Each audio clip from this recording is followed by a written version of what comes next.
Hi, everyone. Welcome back to another episode of Phrasal Verb Victory. Let's get into it.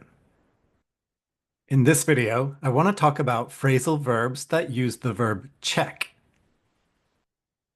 We'll look at check out, check over, check in, check off, and check in on.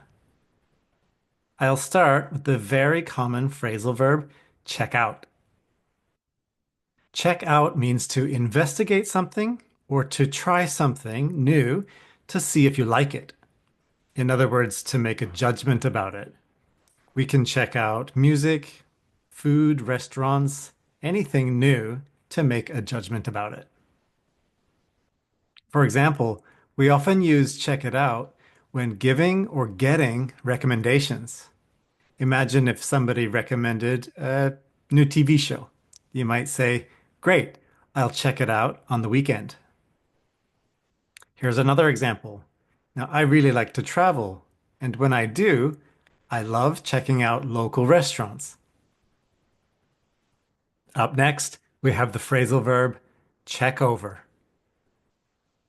To check something over means to check it very carefully and very thoroughly. In other words, very completely. For example, please check over the contract and sign both copies. In other words, check the contract very carefully and thoroughly. Another example, imagine that your friend got in an accident. You might say, the doctor checked him over and says he isn't injured. In other words, the doctor thoroughly examined him. Moving on to check in. Check in means to register your arrival somewhere or your attendance. We often use this verb at airports, hotels, conferences, places like that.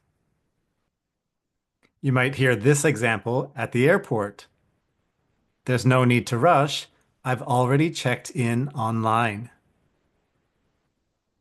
Like I said, we could also use this at a conference. For example, the conference starts at 9, but please check in by 8:30. Next, we have check off. The phrasal verb check off is often used to talk about lists.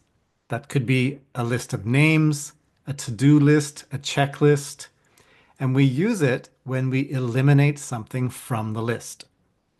For example, in a list of names, if a person has arrived, I check off their name. For example, I've booked my flight and accommodation. That's two things I can check off my to-do list. Another example, William's already here. Can you check his name off the list? Our last phrasal verb that uses the verb check is check in on. We use the phrasal verb check in on when we contact someone to make sure that they're doing well or that they're okay. Now, you can do this by visiting them in person or by calling them or texting them. For example, my dad is in his 80s and he lives alone, but I check in on him every day. Now, this could be going to visit him in person, or it could be just calling him or sending him a text. Look at this next example. Imagine somebody's in the hospital. The doctor or nurse might say, I'll be back to check in on you in an hour. Well, that concludes this video on phrasal verbs with check. But stay tuned, I'll be uploading another phrasal verb video very soon. I hope you found it useful, and if you did, please give it a like. And if you like this type of content, please consider subscribing. If you know somebody else who would like this content, please share the video. All right, I look forward to seeing you soon. Bye.